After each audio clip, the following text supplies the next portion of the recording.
Hi everyone, my name is Monique, and today I'm going to be showing you how to play a game that is currently on Kickstarter called Critter Kitchen. In Critter Kitchen, players compete as various restaurants trying to make a name for themselves in Bistro Bay. As a restaurateur, you'll have to strategically plan where to send your chefs to gather ingredients, compete in food challenges, and eventually plan a final meal for a celebrity critic.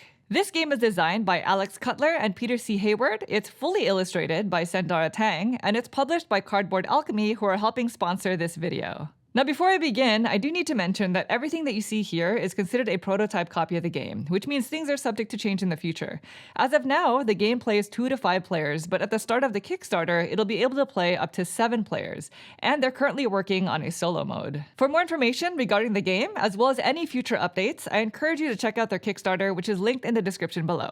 Last but not least, if you enjoy content like this and would like to see more in the future, please consider subscribing. Otherwise, we are ready to begin. So if you'd please direct your attention to the center of the table, we're all set up here for a 3-player game of Critter Kitchen. Welcome to Bistro Bay. Now just to kind of show you around the bay here, Bistro Bay is comprised of several different locations, and over the course of the game, players are going to be sending out their 3 chefs to these locations in order to gather ingredients. And players will be using these ingredients to cook food, because we are restaurants at the end of the day. Now the game is played over the course of 7 rounds, and our main goal here is to be the restaurant who earns the most amount of stars, which are the points in the game. At the end of the 3rd as well as the 6th round, we'll have the opportunity to spend the ingredients that we gathered by participating in challenges.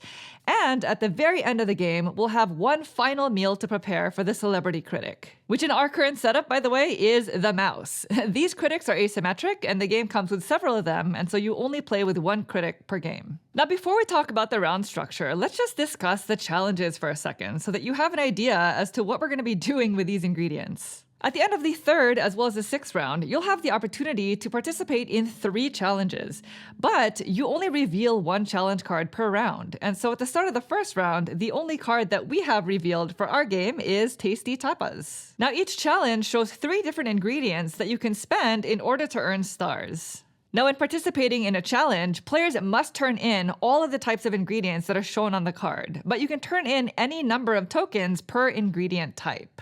The exception, by the way, is the 3rd challenge card per scoring round, which will have the rightmost ingredient blocked off. So for this challenge, you'll only need to turn in 2 different types of ingredients, which for comfort food is going to be the bread and the wine. Now in this game, there are 7 different types of ingredients, and each ingredient has several tokens that are going to be numbered from 2 through 7. And the reason for this is because when participating in challenges, you're going to add up the values of all of the ingredients that you spend, and you'll earn stars depending on the total value of the dish. There are also other things in the game that can modify that, but that is the basic concept of how challenges work. Now each player will have their own restaurant board as well as a hand of cards that show all of the different locations in the game. Now I just want to note that the number of locations that you use per game is dependent on player count, and since this is a 3-player game, we're only using an additional 3 locations besides the Soup Truck, Black Market, and Chef Academy, which you use in every game. Players also have 3 different sizes of chefs in their restaurant, as well as an asymmetric restaurateur card, which grants players an asymmetric ability. Now these cards are optional, you don't have to play with them, but if you choose to, any stars at the top of the card are given to the player at the start of the game. And so right now, we have Martha Schruert, which gains 1 star for serving all 3 challenges. The red player has Bobcat Flay, which says your meat and fish ingredients are worth +1 throughout the game, as well as Anthony Bourdain, which says your lizard and boar chefs may carry +1 ingredient. And lastly, each player starts with 1 soup token, which can be used to substitute for any ingredient. And in this game, all ingredients, soup tokens, and spices are placed behind a player screen, hidden from all other players. And so the game is played over the course of 7 rounds, and each round consists of 3 phases. The first phase is the round preparation phase, which I've actually already done.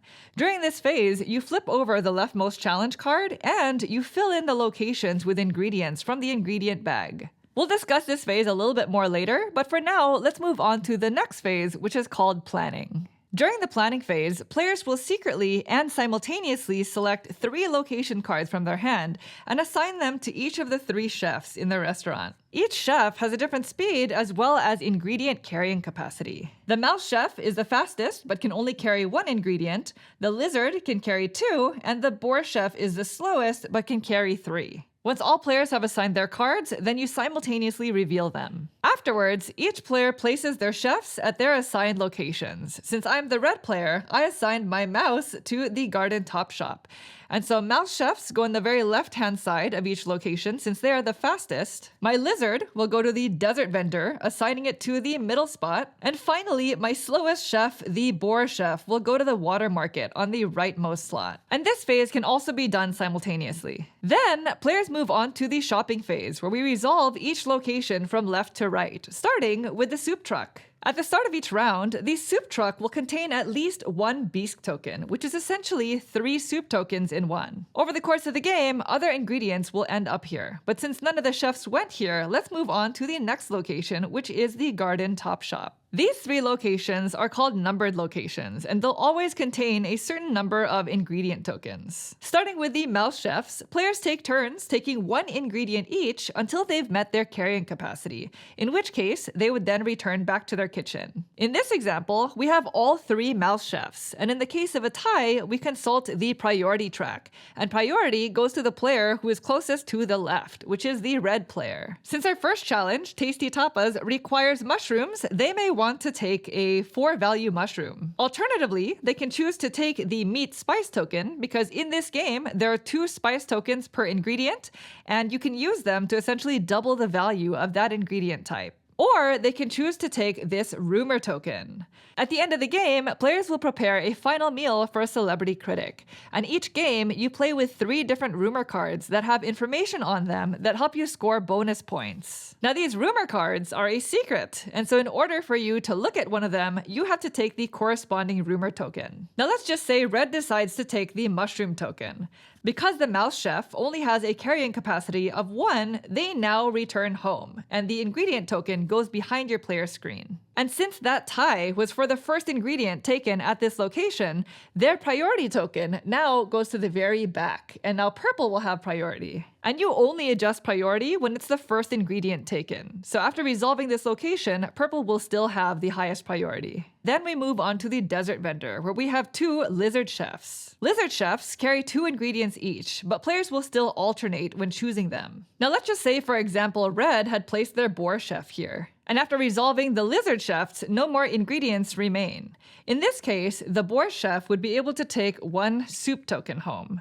This only happens if there are no ingredients when you need to take your first ingredient for your chef. Now let's just say that instead of sending my boar chef to the water market, I actually sent them to the black market. Any leftover ingredients in any of the numbered locations actually get sent to the Chef Academy. And so in this case, both of these ingredients would go there. Rumor tokens are always discarded from the game. Now the black market works a little bit differently because you only place ingredient tokens at this location when it's time to resolve it. But otherwise, this location is resolved the same way, with the purple lizard chef taking both of their ingredients before the boar chefs take theirs. And so as you can see, it's going to be very important for you to strategically choose your locations based off of the order in which these locations resolve, as well as the priority track. And finally, we have the Chef Academy, which not only holds any leftover ingredients from the numbered locations as well as the black market, but each round it'll also feature a different zoo chef, which players can hire as a temporary 4th chef that's only active in the next round. In this game, there are 9 different asymmetric zoo chefs, and they're each represented by their own token.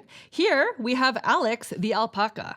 And so Alex says, after your turn, if Alex took any bread, you gain a star. And if after resolving the Chef Academy, there's still any leftover ingredients or spices, then those get moved to the soup truck, where they remain until someone's taken them. So as you can see, no food is wasted in Bistro Bay, which makes you kind of wonder where our food is recycled from. And once that's done, then you prepare for the next round by moving the round tracker and picking up all of your location cards. And during the preparation phase of the next round, you'll flip over the next challenge card and place a beast token in the soup truck if there isn't one already there. So since nobody took this, we're not going to add another one. As well as a new zoo chef in the Chef Academy. And so here we have Ming the hummingbird. At the location, Ming goes before any other chef. So they are very, very fast and no tie breaks are spent at Ming's location. And you'd place their token in the location to be hired by the next player. And of course, you fill each numbered location with ingredients. At the end of the third as well as the sixth round, players will have the option of participating in up to 3 of the food challenges. Each player has 3 plates in which you can prepare your ingredients on, and you would score each dish according to their total value. Again, each ingredient must be represented on the dish. And so in the case of the Tasty Tapas Challenge, I have carrots, I have a mushroom, as well as the soup token that's going to be a substitute for the bread. And so my total value here is 7 plus 5, which is 12, plus 6, which is 18, 19. And then you would consult the chart. Because my total was 19, I would score 2 stars. And you would do this for each dish. Now, each challenge is optional, but after the third round challenge, you'll only be able to store up to 5 ingredients to hold onto for the next round. And after the 6th round challenge, you'll be able to store at most 10. Now, during the 7th round, instead of placing an additional zoo chef at the Chef Academy, you place the allspice token, which can be used to double any one ingredient, which can be very useful because the 7th round is essentially your last chance to go shopping for ingredients for the final meal. At the very end of the game, players will prepare one final meal for the celebrity chef by plating up to 1 ingredient of each type. And during this meal, you can also include spice tokens that double the value of a specific type of ingredient. Then you'll score stars for each of these categories in this order. And by the way, each category is friendly in terms of ties. First, whoever has the most soup and beast tokens left over scores a star. Any players who are able to score all 7 courses on the dish also gain a star. Then, each player who scored the highest in each ingredient type will gain a star per ingredient. At this point, you'll also reveal and score each rumor. And so some rumors score you stars, such as varied servings, which earns you 1 star for each unique number plated, plus 1 star for whoever plates the most unique numbers. So this rewards players who have a variety in values on their ingredient tokens. And other rumors, such as these 2, may double the value of a specific type of ingredient, such as the fish fanatic that doubles the value of your plated fish course. And finally, you score your entire critic meal by adding up the values of all of your ingredient tokens, taking into consideration any spice tokens as well as rumors, as well as the effect of the celebrity critic, which in the case of the mouse says when plating, your cheese course may include any amount of cheese, and the best cheese course earns 2 stars extra. And you tally your points on the back of your player board, earning the amount of points on the right-hand side of your score row. And at that point, whoever has the most stars is the best restaurant in Bistro Bay. And that's essentially how you play Critter Kitchen. Now, like I was mentioning, this game currently plays 2 to 5 players, with an alternate side to some of the location boards for a 2-player game. But during the campaign, the game will be able to play up to 7 players, and they're also currently working on a solo mode. For more information regarding the game, as well as any future updates, I encourage you to check out their Kickstarter, which is linked in the description below. Otherwise, if you have any questions about anything that you saw here today, please feel free to leave me a comment down below, and I'll try to get back to you as soon as possible. Thank you so much for watching the video. I really hope it was helpful. If you enjoy content like this and would like to see more in the future, please consider subscribing. Thank you. Bye.